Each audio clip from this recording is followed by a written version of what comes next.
चलो तो जल्दी जल्दी फटाफट रिवाइज कर लेते हैं जो भी हाइपोथेसिस टेस्टिंग था, ठीक है। हाइपोथेसिस टेस्टिंग, फिर लीनियर रिग्रेशन, फिर तुम्हारा मल्टीपल लीनियर रिग्रेशन, फिर रिग्रेशन डायग्नोस्टिक, फिर जाएंगे अपन टाइम सीरीज में, टाइम सीरीज का दोनों पार्ट इसको खत्म कर लेते हैं, जो बाकी सिमुलेशन बूटस्ट्रैपिंग वो बचा है वो अगला वीडियो में, ठीक है। तो हाइपोथेसिस टेस्टिंग से चालू करते हैं। ये याद करने की कोशिश करो क्या क्या था। दो तरह का चीज़ करते थे, इसमें एक नल हाइपोथेसिस होता था, एक अल्टरनेट हाइपोथेसिस होता था। तो जो हमारा रिक्वायर्ड स्टेटमेंट है वो होता था हमारा अल्टरनेट हाइपोथेसिस, और जिसे हमें डिस्प्रूव करना है, जिसके अगेंस्ट में ये अल्टरनेट हाइपोथेसिस है, वो हो जाता था मेरा नल हाइपोथेसिस। जैसे कि लीनियर रिग्रेशन में हम लोग प्रूव करते थे कि जो मेरा बीटा है या फिर जो मेरा कोफिशिएंट है वो मेरा सिग्निफिकेंट है। सिग्निफिकेंट मतलब क्या, जीरो से ग्रेटर देन है ना। तो हम उसको वो प्रूव करने के लिए हमको क्या प्रूव करना होता है कि मीन ऑफ दैट बीटा जो है वो जीरो से मतलब क्या बोलता है, उसका मीन जो है वो जीरो से अलग है। तो हम कैसे कर सकते हैं इसको। मीन जीरो है मतलब उसका एक स्टैंडर्ड डिस्ट्रीब्यूशन फॉलो करता होगा वो beta with a mean zero. So हम लोग एक परसेंटेज डिफाइन करते हैं जिसको बोलते हैं सिग्निफिकेंस लेवल, ठीक है। तो वो बताता है कि that is the percentage error that will be incorrect in our assumption. So हम लोग एक नॉर्मल डिस्ट्रीब्यूशन बनाते हैं, जैसे देख लो यहाँ पे। तो हम लोग एक नॉर्मल डिस्ट्रीब्यूशन ऐसा करके बना लिए। उसमें हम लोग एक सिग्निफिकेंस लेवल हम लोग डिसाइड कर लेते हैं। जैसे सिग्निफिकेंस लेवल लिखा 5% और हमको प्रूव करना है कि बीटा जो है वो जीरो नहीं है, ठीक है। तो ये और ये दोनों मिला करके 5% ऑफ द एरिया को कंज्यूम करेगा, ठीक है। और उसके कोरस्पॉन्डिंग मेरा क्रिटिकल वैल्यूज आ जाएगा किसका, जेड स्टैटिस्टिक का, या जो भी स्टैटिस्टिक हम यूज़ करें उसका क्रिटिकल वैल्यू आ जाएगा। और ये क्रिटिकल वैल्यू हो जाएगा, और क्रिटिकल वैल्यू का रेंज को ही हम लोग क्या बोल देते हैं, यहाँ से यहाँ तक का रेंज को इसको कॉन्फिडेंस इंटरवल बोल देते हैं, ठीक है।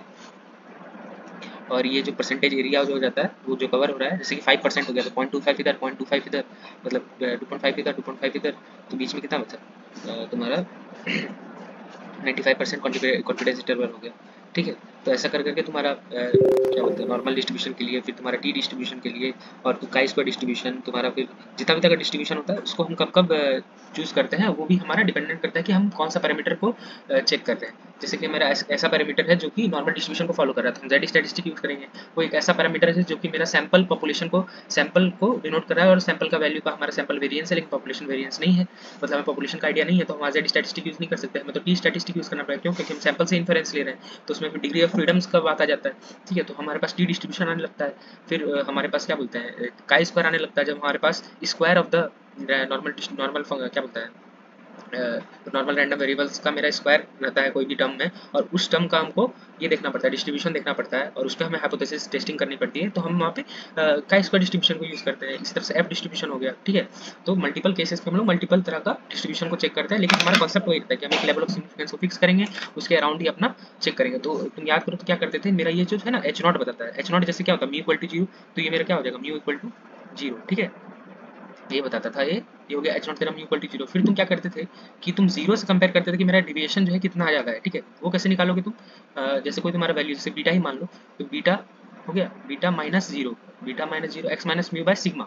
सिग्मा मतलब क्या, स्टैंडर्ड एरर, ठीक है, standard error of beta.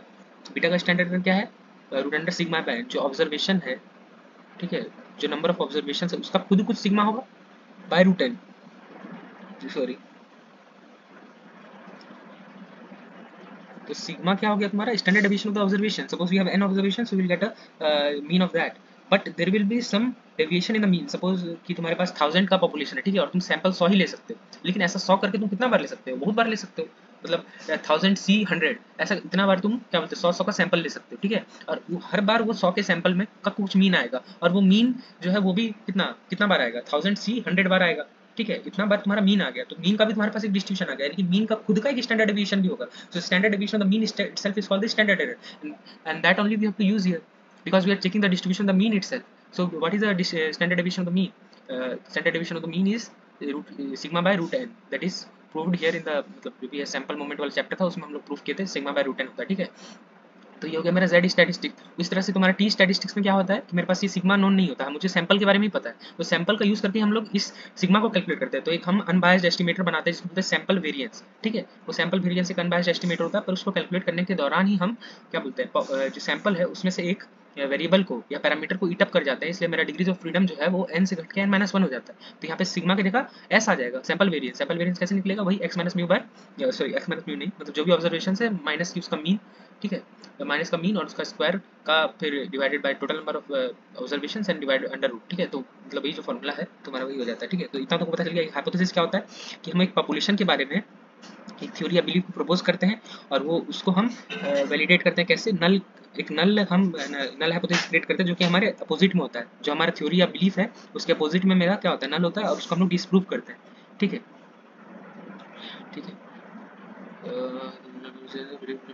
Reject नल, तो हमारा मतलब टास्क क्या, हमारा गोल क्या है कि हमको नल को रिजेक्ट करना है, ताकि हम अपना जो थेसिस हाइपोथेसिस है उसको, जो अल्टरनेट हाइपोथेसिस है उसको हम लोग क्या बोलते हैं सही मनवा सके। ठीक है, अब इसमें दो तरह का होता था, बता था राइट टेल लेफ्ट टेल, फिर टू टेल्ड होता था, to tailed and one tailed होता था। टू टेल्ड वन टेल्ड में क्या अंतर हो जाता था कि तुम्हारा जो क्या बोलते हैं नल है, क्या बोलते हैं नल हाइपोथेसिस है, वो अगर इक्वल टू साइन को ले रहा है, ठीक है, अगर वो तुम्हारा, या अल्टरनेट तुम चल लो, अल्टरनेट में अगर तुम्हारा जो है नॉट इक्वल टू आ रहा है, अल्टरनेट में अगर तुम्हारा नॉट इक्वल टू आ रहा है तो तुम्हारा वो टू टेल्ड है। लेकिन अगर अल्टरनेट में तेरा ग्रेटर दैन या लेस दैन या ये सब फलाना टिपकाना आ रहा है तो वो क्या हो जाएगा, तुम्हारा तुम्हारा वन टेल्ड हो जाएगा। ठीक है, तो यही हो गया choice of null alternate hypothesis, वही सब यहाँ पे लिखा हुआ है, म्यूचुअली एक्सक्लूसिव होना चाहिए। ठीक है, और क्या लिखना है, हाँ, तो देख लो टेस्ट स्टैटिस्टिक्स हम कोई भी बनाए, टी टेस्ट हो जाए जेड टेस्ट हो जाए, तो उसमें होता क्या कि सैंपल स्टैटिस्टिक्स, यानी कि सैंपल के थ्रू जो मेरा उस स्टैटिस्टिक का वैल्यू है, फिर वो जो हाइपोथेसाइज वैल्यू है कि वो वैल्यू है इन आवर हाइपोथेसिस कितना होना चाहिए, divided by standard error of the sample statistics. ठीक है, खत्म बात। तो क्या बोलते हैं, जो जब हम सैंपल मीन का बात करते हैं, सैंपल मीन का सैंपल स्टैटिस्टिक्स का बात करते हैं, तो हम लोग स्टैंडर्ड एरर यूज करते हैं। तो स्टैंडर्ड एरर क्या होता है, सिग्मा बाय रूट एन, वही यहाँ समझा रखा है। पॉपुलेशन के लिए क्या होता है, एस बाय रूट एन हो जाता है यहाँ पे। ठीक है, अब आते हैं हम लोग one tailed and two tailed test में। देख लो यहाँ पे क्या है, पता था ना कि अगर अल्टरनेट में अगर नॉट इक्वल टू होगा तो वो सीधा टू टेल्ड हो जाएगा, या फिर लेकिन अगर अल्टरनेट में कुछ क्या बोलते हैं, अल्टरनेट में अगर अल्टरनेट में अगर ग्रेटर देन या लेस देन होगा, अल्टरनेट में अगर ग्रेटर देन या लेस देन होगा तो वो क्या हो जाएगा, अपर टेल या लोअर टेल ऐसा टेस्ट हो जाएगा। ठीक, वन टेल टेस्ट हो जाएगा। तो अब तुम्हें ये एग्जांपल देख लो, उससे समझ में आ जाएगा इसमें क्या दिखा है। तो हमें मेन क्या करना है कि रिजेक्ट करना है। अब हम क्या करते हैं, हम एक अपना वैल्यू निकालते हैं, स्टैटिस्टिक का वैल्यू निकालते हैं, और पहले तो सिग्निफिकेंस लेवल फिक्स कर लेते हैं, जैसे 5% सिग्निफिकेंस फिक्स किए और पता चला कि टू टेल टेस्ट था। टू टेल मतलब क्या, मेरा जो सिग्निफिकेंस लेवल है वो दोनों तरफ रहेगा, मतलब मेरा क्रिटिकल वैल्यू दोनों तरफ रहेगा। ठीक है, तो अब हम क्या करेंगे, जेड स्टैटिस्टिक का वैल्यू, सपोज जेड स्टैटिस्टिक का वैल्यू यहाँ पे आया मेरा, जो हम कैलकुलेट किए उससे मेरा जेड स्टैटिस्टिक का वैल्यू यहाँ पे आया, और क्रिटिकल वैल्यू जो था एट 5% सिग्निफिकेंस वो प्लस 1.96 था।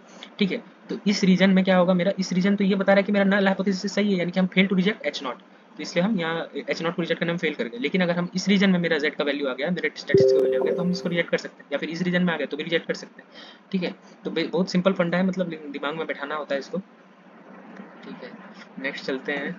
नेक्स्ट में क्या है, हाँ, टाइप 1 एंड टाइप 2 एरर्स क्या होता है। ठीक है, हाँ चलो, इसका एक बहुत अच्छा बॉक्स है, डिसीजन बॉक्स है, तो इसमें देखते हैं। ठीक है, तो क्या क्या टोटल केस क्या क्या हो सकता है, या तो एच नॉट जो है वो ट्रू होगा, या तो एच नॉट जो है वो फॉल्स होगा। ठीक है, या तो फिर do not reject H not या रिजेक्ट एच नॉट। ठीक है, ये तुम कर सकता है, ये तुम जो है तुम डिसीजन ले सकता है ये सारा, या तो तुम रिजेक्ट कर सकते हैं, या तो तुम उसको फेल टू रिजेक्ट हो सकता है। और ट्रू कंडीशन क्या है, या तो एच नॉट एक बार ट्रू हो सकता है या तो फॉल्स हो सकता है। ठीक है, ये दोनों ट्रू कंडीशन पॉसिबल है, ये दोनों डिसीजन मेरे पास पॉसिबल है। तो सपोज एक ऐसा कंडीशन है जहाँ पे एच नॉट एक्चुअली में ट्रू था, ठीक है, null hypothesis was actually true, but you क्या बोलते हैं, you did not reject H nought, यानी कि तुम सही किया, तुम एच नॉट को रिजेक्ट नहीं किया क्योंकि वो ट्रू था, तो ये करेक्ट डिसीजन है, इससे कोई मुझे प्रॉब्लम नहीं है। ठीक है, उसी तरह से जब एच नॉट फॉल्स था और तुम उसको करेक्टली रिजेक्ट कर दिया, तो वो क्या हो गया, तुम्हारा करेक्ट डिसीजन। और करेक्ट डिसीजन क्या होता है, पावर ऑफ द टेस्ट। ठीक है, तो करेक्ट डिसीजन तुम ले पाया, तुम क्या बोलते हैं नल है तो उसको रिजेक्ट कर दिया, तो तुम अच्छा काम किया ना भाई, तो तुम्हारा पावर को बताएगा। ऐसे तुम अभी वेग तरीके से याद रखो, इसका ग्राफिकल क्या बोलते हैं, क्या बोलते हैं, ग्राफिकल अंडरस्टैंडिंग भी होता है एक, जिसको समझना मतलब हम समझा देंगे।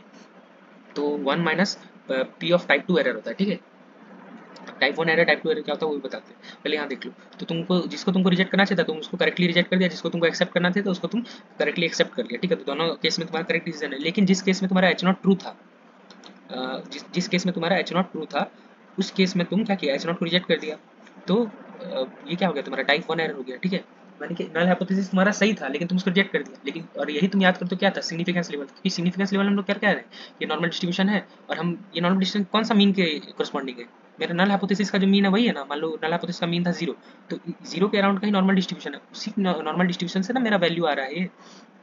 तो 5% चांस था, 5% चांस था कि 5% चांसेस है कि जो मेरा वैल्यूज है, 5% चांस है कि मेरा जेड स्टैटिस का जो वैल्यू है वो इस रीजन में लाई करेगा, है ना, इस रीजन या फिर इस रीजन में लाई करेगा। लेकिन ये भी तो तुम्हारा 0 वाला मीन के डिस्ट्रीब्यूशन से बिलोंग कर सकता है।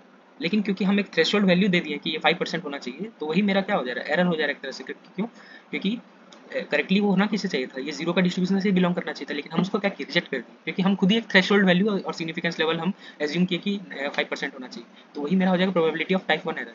टाइप 1 एरर होने का प्रोबेबिलिटी कितना है, उतना ही प्रोबेबिलिटी है कि जितना परसेंटेज ऑफ वैल्यूज जो है वो सिग्निफिकेंस लेवल में आ सकते हैं, उनके बराबर ही होगा, तो वो क्या हो जाएगा, क्या बोलते हैं, सिग्निफिकेंस लेवल के बराबर ही हो जाएगा, इसलिए probability of type 1 error is equal to the significance level.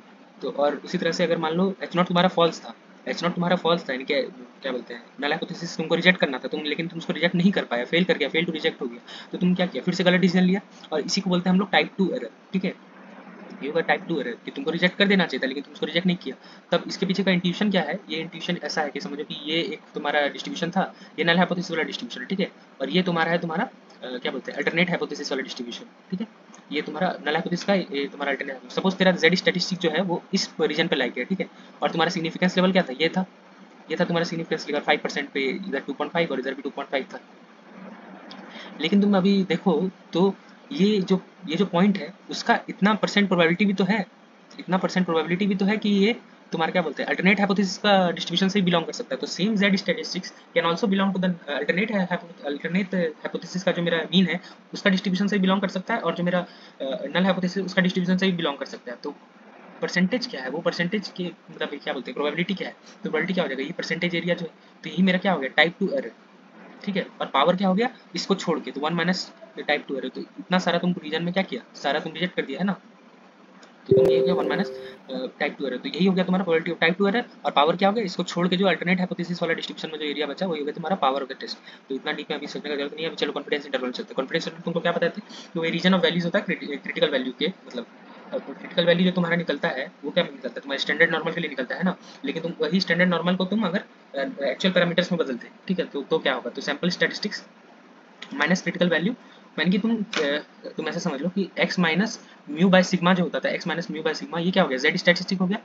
तो z स्टैटिक्स के लिए मेरा क्रिटिकल वैल्यू आता था, लेकिन x के लिए मेरा क्या आएगा, कॉन्फिडेंस इंटरवल आएगा, तो तुम x को रिप्रेजेंट कर दो बस। ठीक है, तो x minus mu by sigma हो जाएगा, तो x क्या हो जाएगा तुम्हारा म्यू प्लस म्यू क्या हो गया, सैंपल स्टैटिस्टिक्स जो भी है, हाँ पॉपुलेशन प्रोबेबिलिटी, हाँ सैंपल स्टैटिस्टिक्स म्यू हो जाएगा, नहीं x minus mu by sigma जो है इक्वल टू तुम्हारा सम वैल्यूज है, ठीक है, plus confidence interval, sorry C1 critical value to C2 critical value.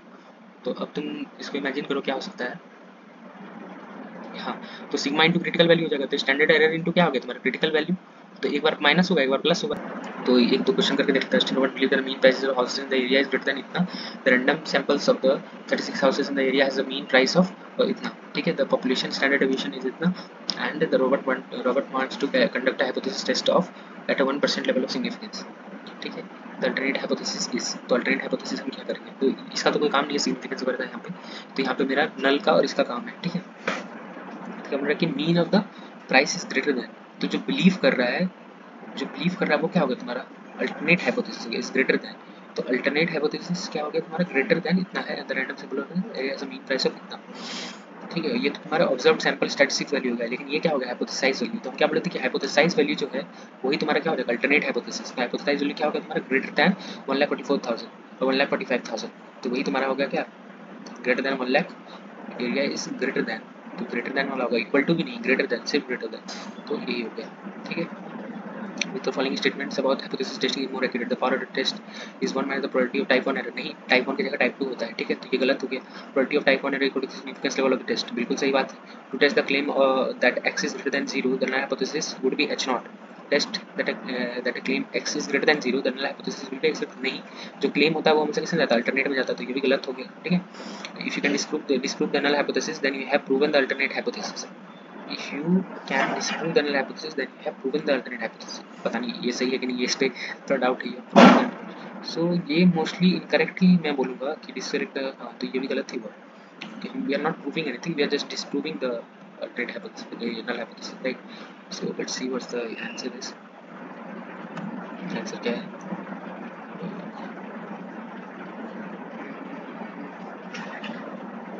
probability of getting a D critical level of symptom, probability of type 1 error। ठीक है, तो इसका आंसर बी था और इसका आंसर डी ही था, हम बोले वो गलत ही होगा, है ना, तो वो गलत ही था, तो वैसा ही टाइप क्वेश्चन रहेगा तुम्हारा जो भी है। ठीक है ना, चलो अब नेक्स्ट में मूव करते हैं। नेक्स्ट क्या है मेरे पास, किसी बुक से ही देख लेते हैं, ज़्यादा हम इधर उधर नहीं भागते हैं।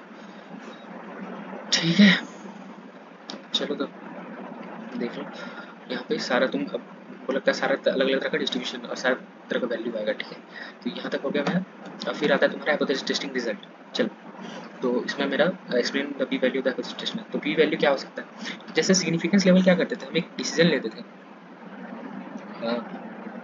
कैसे होता है, ठीक है।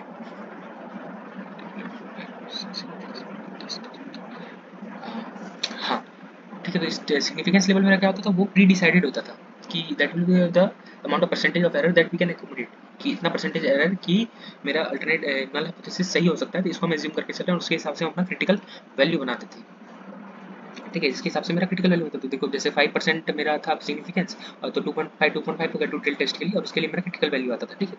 लेकिन फिर हम जो टेस्ट स्टैटिस्टिक कैलकुलेट किए अपना, और वो उसका वैल्यू कुछ आया, ठीक है, उसका वैल्यू कुछ पर्टिकुलर वैल्यू आया, तो और उसका नेगेटिव कुछ वैल्यू आया मान ली, ठीक है। तो दैट विल बी, और उस वैल्यू पे जितना परसेंटेज एरिया आया मेरा, क्या बोलते हैं, ठीक है, इन्फिनिटी की तरफ और इधर माइनस इन्फिनिटी की तरफ, उस परसेंटेज पे मेरा कितना एरिया आया, वही हो जाता है मेरा पी वैल्यू। तो पी वैल्यू किससे रिलेट कर रहा है तुम्हारा, पी वैल्यू रिलेट कर रहा है तुम्हारा सिग्निफिकेंस लेवल से, ठीक है, उसको दिमाग में बना के रखना। और क्रिटिकल वैल्यू किससे तुम्हारा रिलेट कर रहा है, तुम्हारा कॉन्फिडेंस इंटरवल से, ठीक है, या टेस्ट स्टैटिस्टिक्स से डायरेक्ट रिलेट कर रहा है, ऐसा बोल सकते हो। क्रिटिकल वैल्यू को तुमको टेस्ट स्टैटिस्टिक्स से कंपेयर करना है, और सिग्निफिकेंस लेवल को तुमको किससे कंपेयर करना है, पी वैल्यू से कंपेयर करना है, ठीक है। तो पी वैल्यू को एक ऐसा फॉर्मल डेफिनेशन क्या लिख सकते हैं, it is the minimum level of significance at which we can reject the test statistics. So अगर अगर मेरा सिग्निफिकेंस लेवल इतना होता 1.07 प्लस 1.0 यानी 2.14% अगर होता, तो हम अपना टेस्ट स्टैटिस्टिक्स को रिजेक्ट कर देते। तो it's the minimum amount of क्या बोलूँगा, देखो यहाँ पे बहुत अच्छा लिखा होगा, is the smallest level of, लिखा है ना, is the smallest level of significance for which the null hypothesis can be rejected, ठीक है, हो गया। और ये डिपेंड करेगा तुम्हारे स्टैटिस्टिक्स का क्या है। इस तरह से कॉन्फिडेंस इंटरवल आ गया, अपर टेल के लिए ऐसा आ गया, लोअर टेल के लिए ऐसा आ गया, ठीक है, इसे क्वाइट अंडरस्टैंडेबल। अब आता है तुम्हारा T test. So T test is widely used in hypothesising T distribution. T distribution बताई थे कि स्मॉल सैंपल के लिए होता है। तो अगर सैंपल तुम्हारा अगर मेन चीज़ इसमें क्या होता है कि तुमको पॉपुलेशन का वेरिएंस नहीं पता है, ठीक है। मेन चीज़ यही है कि अगर तुमको पॉपुलेशन का वेरिएंस पता ही नहीं है, तो तुम जो X minus B by sigma निकालेगा, या फिर स्टैंडर्ड में सिग्मा बाय रूट एन निकालेगा, तो सिग्मा कहाँ से लाएगा। तो सिग्मा की जगह पे तुम सैंपल का ही क्या बोलते हैं, सैंपल का ही स्टैंडर्ड डेविएशन को यूज़ कर लेगा, ठीक है ना, मतलब सैंपल का मीन का स्टैंडर्ड एरर को ही यूज़ कर लेगा। तो तुम उसके लिए क्या करेगा, तुम एस का यूज़ करेगा। और एस का कैलकुलेट करने में क्या यूज़ होता है, मीन यूज़ होता है। किसका मीन, सैंपल का ही मीन यूज़ होता है। तो तुम जिसके बारे में तुम टेस्ट कर रहा है, जिस मीन के बारे में तुम टेस्ट कर रहा है ना, और उसी मीन को तुम अपना टेस्ट स्टैटिस्टिक में क्या बोलते हैं, इन्वॉल्व कर ले रहा है, मतलब उसके ऊपर तुम्हारा डिपेंड कर जा रहा है कि तुम्हारे टेस्ट स्टैटिस्टिक का वैल्यू क्या होगा। तो तुम एक जो डिग्री ऑफ फ्रीडम है, एक जो पैरामीटर है, उसको रिस्ट्रिक्ट कर दे रहा है। देयर आर मान ली 10 वैल्यूज था तुम्हारे पास, अगर तुम्हारे पास 10 वैल्यूज ऑफ मीन था, और उन 10 वैल्यूज ऑफ मीन था, तो तुम उसमें से एक तो तुम एग्जॉस्ट कर दिया, उसका स्टैंडर्ड एरर कैलकुलेट करने में ही तुम उसका एग्जॉस्ट कर दिया। तो तुम्हारे पास 9 पैरामीटर्स ही बने, जिनको तुम वेरी करके क्या बोलते हैं, तो तुमको वेरी करके क्या कुछ नया क्या बोलते हैं, नया स्टैटिस्टिक बना सकता है। तो एक स्टैटिस्टिक्स का कितना डिग्रीज ऑफ फ्रीडम है, वो उस पर डिपेंड करता है कि नंबर ऑफ पैरामीटर्स कितने हैं जो कि क्या बोलते हैं, इम्पैक्ट कर सकते हैं उसको, ठीक है। जैसे मीन अगर तुम फिक्स कर दिया, अगर तुम मीन ही फिक्स कर दिया कैलकुलेट करने के टाइम पे, तो तुम्हारा जो 10 है, मान लें 9, अगर तुम्हारे पास 9 वैल्यू तुमको नोन है और तुमको मीन नोन है, तो तुम तो 10th वैल्यू खुद ही बना सकता है ना। तो उस तरह से अगर बैक लॉजिक में सोचेगा, तो है कि 9 रिलेवेंट चेंजिंग पैरामीटर है जो कि टी स्टैटिस्टिक्स को इन्फ्लुएंस कर सकते हैं। तो मेरा डिग्रीज ऑफ फ्रीडम क्या हो जाएगा, n-1 हो जाएगा, ठीक है। तो पॉपुलेशन वेरिएंस अगर मेरा अननोन है, तो हम सैंपल वेरिएंस यूज करेंगे, और सैंपल वेरिएंस को यूज करने के लिए मेरा डिग्री ऑफ फ्रीडम क्या रहेगा, n-1 हो जाएगा, खत्म बात। तो तुम्हारा ये देखो लिखा, T statistics with n-1 degrees of freedom will have a formula like this, ठीक है, खत्म। ज़्यादा इस पर टाइम वेस्ट नहीं करते हैं। तो ये मेनली तब यूज होता है जब डिस्ट्रीब्यूशन जो है पॉपुलेशन का, वो हमको मोर और लेस पता है कि नॉर्मल है, लेकिन हमको ये नहीं पता कि उसका स्टैंडर्ड डेविएशन कितना है, हमको इस सैंपल का पता है, तो हम टी स्टैटिस्टिक यूज कर सकते हैं, ठीक है, खत्म हो गया। और टी टेस्ट के लिए हम क्या देखेंगे, टी डिस्ट्रीब्यूशन का वो टेबल देखेंगे। टी डिस्ट्रीब्यूशन का टेबल में क्या होगा, मेरे पास number of degrees of freedom के कोरस्पॉन्डिंग, और मेरा क्या बोलते हैं, सिग्निफिकेंस लेवल के कोरस्पॉन्डिंग, ठीक है। तो पहले तुम क्या चेक करेगा कि n-1 डिग्री, सपोज 10 था, तो ये तुम 9 में जाएगा, 9 वाला रो में जाएगा, 9 वाला रो में जाकर के तुम 5% लेवल ऑफ सिग्निफिकेंस पे तुम देख लेगा कि क्या तेरा क्रिटिकल वैल्यू था, ठीक है। और उसके हिसाब से तुम अपना जो भी करेगा, टेस्ट को परफॉर्म करेगा, रिजेक्ट करना तो रिजेक्ट करेगा, या फिर एक्सेप्ट करना तो एक्सेप्ट करेगा। हमेशा तुम ये जो है ना, ये ग्राफ बना के देखना, क्योंकि क्रिटिकल वैल्यू जो है उसको तुम सीधा ग्राफ में दिखा देना कि 1 पॉइंट समथिंग है, ठीक है, और तुम क्या बोलते हैं, क्रिटिकल वैल्यू ये समथिंग है, और तुम्हारा जो स्टैटिस्टिक्स का वैल्यू है ये है। तो उसके हिसाब से तुम डायरेक्टली देख सकता है कि अगर इस रीजन में होगा तो हम H0 को रिजेक्ट कर देंगे, नल हाइपोथेसिस को इस अंदर होगा तो ये कर देंगे, और कॉन्फिडेंस पता होगा या पी वैल्यू पता होगा, तो उसके हिसाब से भी तुम कर सकता है। तो तुमको सारा का डेफिनेशन तो पता ही है। अब जेड स्टैटिस्टिक्स क्या है, तो नॉर्मल वही, जब जेड स्टैटिक जो जेड स्टैटिक होता है वही। तो ये याद रख लो, ये बड़ा सा टेबल है, ठीक है, ये बहुत जनरल केस में यूज आता है ना, इसीलिए। तो लेवल ऑफ सिग्निफिकेंस अगर 10% हम लेते हैं, और अगर मेरा टू टेल टेस्ट यानी कि दोनों तरफ कितना हो गया 5%, 5%, तो 5% के लिए मेरा कितना आ जा रहा है, प्लस और माइनस 1.65 होता है। इस तरह से तुम्हारा 5% लेवल ऑफ सिग्निफिकेंस में टू टेल टेस्ट में तो 2.5 होगा, तो 1.96 हो गया। इस तरह से 1% में तुम्हारा 2.58 आ गया। और वन टेल टेस्ट के लिए आप तुम देख लो यहाँ पे, वन टेस्ट के लिए मतलब एक साइड ही तुम्हारा 10 होगा, तो उसके लिए प्लस माइनस 1.28। अगर एक साइड तुम्हारा 5 होगा तो उसके लिए 1.65, और एक साइड ही तुम्हारा क्या बोलते हैं 1% होगा, तो कितना हो गया 2.33। ठीक है, खत्म। ये अगर सैंपल, हाँ एक और बात कि अगर सैंपल लार्ज है और पॉपुलेशन वेरिएंस नोन है, अननोन है, तो जेड स्टैटिस्टिक्स ऐसा चेंज होता है। ठीक है, तो सैंपल साइज लार्ज होने पे टी स्टैटिस्टिक्स को हम यूज़ नहीं करते, यानी कि टी डिस्ट्रीब्यूशन को यूज़ नहीं करते, हम सीधा जो नॉर्मल डिस्ट्रीब्यूशन से चेक कर लेते हैं। ठीक है, क्योंकि मेरे पास ऑब्जर्वेशन जो है वो मिनिमम नंबर ऑफ ऑब्जर्वेशन से जाता है, और मिनिमम नंबर ऑफ ऑब्जर्वेशन कितना होना चाहिए तुम्हारा, 30 होना चाहिए, तो ग्रेटर देन 30 तो होना चाहिए। ठीक है, वो मतलब डिपेंड भी करता है most effective, ठीक है। तो यहाँ पूछा referring to the previous option portfolio once more again, the difference in likelihood of rejecting the the population of the sample returns the t distribution is appropriate. We took however the sample is considered to be large, so the decision would also be acceptable. This is a trick question, either t or z is appropriate with regard to the difference in the likelihood of rejecting the, because the sample is so large the critical values of t and z are almost identical, hence there is almost no difference in likelihood of rejecting. तो अगर तुम्हारा number of observation तुम दोनों में से कोई भी use करो कोई फर्क नहीं पड़ रहा, क्योंकि दोनों डिस्ट्रीब्यूशन एक दूसरे के आइडेंटिकल हो जा रहा है। ठीक है, तो उतना ज़्यादा तुमको दिमाग लगाने का जरूरत नहीं है। ठीक है, तो ये सब थोड़ा खुद से करके देखना, अब इतना एक्सप्लेन करने जाएगा तो बहुत टाइम लग जाएगा। ठीक है, तो इसी पे सारा टाइम चला जाएगा, लेकिन मोटा मोटी देखो वही क्या है कि तुम्हारा ये तुम्हारा प्रपोज्ड हाइपोथेसिस होगा, और तुम्हारा ये नल हाइपोथेसिस हो गया। देख लो एक बार क्वेश्चन पढ़ ही लो, वेन कंपनी जो machine is working total mean length of the inch 5.5 inches, 2.5 inches जो है वो उसका मीन लेंथ है। However from time to time the machine gets out of alignment and as do sort when happens production is stop to check the machine quality and department gives each day today a random sample. तो अब सोचो कि हमारा मतलब गोल क्या है, हम hypothesised क्या करना चाह रहे हैं कि मशीन खराब है ना, खराब मतलब उसका जो मीन वैल्यू है, जो मीन लेंथ है गिज्मोस का, पता नहीं गिज्मोस क्या है, गिज्मोस मशीन कुछ होगा, उसका मीन लेंथ जो 2.5 नहीं है, ये मेरा क्या है, ये मेरा प्रपोज्ड हाइपोथेसिस। तो प्रपोज्ड किस में चला जाएगा, अल्टरनेट में चला जाएगा, और नल क्या हो जाएगा मेरा इक्वल टू जो। ठीक है, अब इसको हम रिजेक्ट करेंगे, जो मेरा नल है कैसे रिजेक्ट करेंगे, हम test statistics compute, test statistics के लिए सबसे पहले हमको सैंपल लेना पड़ेगा। ठीक है, म्यू नॉट का हमको पता है, म्यू नॉट क्या है 2.5 है। ठीक है, 2.5 से हम चेक करेंगे कितना डेविएट कर रहा है, तो 2.5 से कितना डेविएट करा मेरा सैंपल, तो सैंपल का मीन निकालना पड़ेगा ना, तो सैंपल कितना कर लिया, देख रैंडम सैंपल लिया है 49 गिज्मोस का, और वो हमको कितना है 2.549 है, तो अब क्या डालेगा 2.49 माइनस 2.5।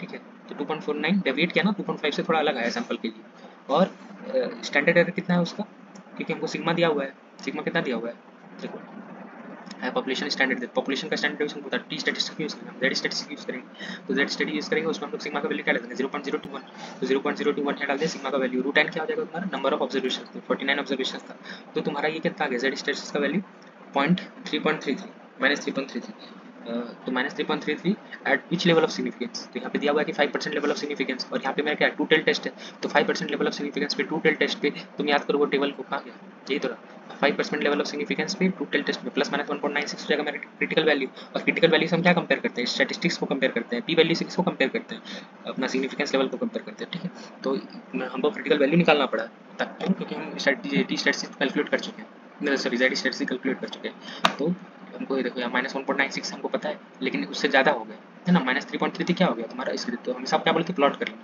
प्लॉट करते हैं हमको क्या पता चलेगा कि माइनस 1.96 यहाँ पे है, माइनस 3.3 यहाँ पे है, तो ये फेल टू रिजेक्ट रीजन में है, sorry reject H nought region में है, तो हम क्या करेंगे रिजेक्ट कर देंगे, has there is sufficient evidence to reject H nought. ठीक है, और इस बेसिस पे हम क्या कर सकते हैं, बता सकते हैं कि चलो मशीन सच में ही खराब था। ठीक है, चलो सो अब क्या गया, testing the equality of means. Suppose कि मेरा दो सैंपल है और एक्स और वाई है, और हम क्या करना चाह रहे हैं कि दोनों का मीन को चेक करना चाह रहे हैं कि वो सेम है कि नहीं। ठीक है, तो मीन को चेक करना है सेम है कि नहीं, तो हम प्रपोज क्या कर रहे हैं कि x minus Y equal to 0 है ना, यही मेरा प्रपोज्ड है कि ये दोनों जो है वो सेम होने चाहिए। ये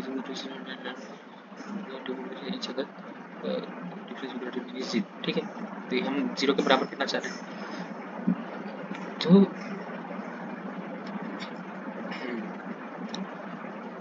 तो हम इसको उल्टा करेंगे, हम बोल देंगे कि चलो ये 0 के बराबर नहीं है। ठीक है, तो हम क्या प्रपोज कर रहे हैं कि 0 के बराबर नहीं है, और हम इसको फेल टू रिजेक्ट हो गए, यानी कि 0 के बराबर है ना, तो हम उल्टा चलेंगे यहाँ पे, क्योंकि हमको अपना अपना हिसाब से काम करना है। तो यहाँ पे हम क्या बोल देंगे कि ये 0 के बराबर नहीं है, तो अल्टरनेट मेरा क्या हो जाएगा कि 0 के बराबर नहीं है, और मेरा नल हाइपोथेसिस क्या हो जाएगा कि 0 के बराबर है, और हम फेल टू रिजेक्ट करते हैं, मतलब क्या नल हाइपोथेसिस सही था, यानी कि क्या दोनों मीन बराबर था, तो दोनों मीन बराबर तो x माइनस वाई माइनस 0 हो जाएगा, तो माइनस 0 तो कुछ नहीं है, तो इसलिए इसको हटा दिया। यहाँ पे नीचे क्या था, सिग्मा बाय रूट n था, तो सिग्मा का वैल्यू क्या हो जाता है, जब हम दो रैंडम वेरिएबल का यूज करके हम उस दोनों का ये निकालते हैं, मान लो x माइनस वाई जो है एक नया रैंडम वेरिएबल बन गया, और उस रैंडम वेरिएबल का अगर हमको वेरिएंस निकालना है, स्टैंडर्ड डेविएशन निकालना है, तो उसका फॉर्मूला ये हो जाता है, ठीक है, ऐसे दोनों का square minus 2 into covariance, easy है, याद रख सकता है, तो ठीक है ना। तो ऐसे ही मेरा क्या गया, दोनों को चेक करने का वो फॉर्मूला है, मल्टीपल हाइपोथेसिस चेकिंग बाय, ठीक है, multiple testing means testing multiple different hypothesis on the same data set. For example, suppose we are testing 10 active trading strategies against a buy and hold trading option. The problem is that if we keep testing different strategies against the same null hypothesis, it is highly likely that we are eventually getting to reject one of them. So the problem is we keep testing different against the same null hypothesis, it's likely that we eventually going to reject one of them. The problem is that the alpha, the probability that correctly rejecting a null is only a grade for one single hypothesis. And as we test more and more strategies, the actual alpha of this repeated testing grows larger and alpha grows larger. So probability type 1 increases. तो पता नहीं multiple testing क्या होता है, ये देखना पड़ेगा थोड़ा, ठीक है। मल्टीपल टेस्टिंग अभी के लिए इसको गोली मारो, ठीक है। The most likely bias to result from the single data, मतलब मोटा मोटी हमको ये समझ में आ रहा है कि अगर मल्टीपल बार हम सेम ही सैंपल को मल्टीपल बार टेस्ट करते हैं, ठीक है, मल्टीपल स्ट्रेटजीज को अगर हम टेस्ट करते हैं, तो हम बार बार क्या करें, टाइप 1 एरर होने का प्रोबेबिलिटी बार बार हम क्यूमुलेटिव में ले जा रहे हैं, तो most likely bias the value of type 1 error, ठीक है। तो टाइप 1 एरर का बढ़ने की वजह से, टाइप 1 एरर का प्रोबेबिलिटी बढ़ने की वजह से ही मल्टीपल टेस्टिंग हाइपोथेसिस का प्रॉब्लम आ रहा है, ठीक है। तो ये दिमाग में रख लेना। ऑस्टिन रॉबर्ट्स गिरतन इतना, रैंडम सैंपल इतना इतना इतना पोटेंशियल स्टैंडर्ड इतना, the value of the test is closest to, तो value of the test statistics निकालने बोला है हमको, तो कैसे निकालेंगे, तो निकाल लेना x minus B by sigma करके, ठीक है ना, सिग्मा बाय रूट n करके, तो निकाल लेगा, तो हमको इतना पता ही है, ठीक है। चलो चलेगा, चलो हाइपोथेसिस टेस्टिंग चैप्टर खत्म हो गया। अब आता है तुम्हारी रिग्रेशन।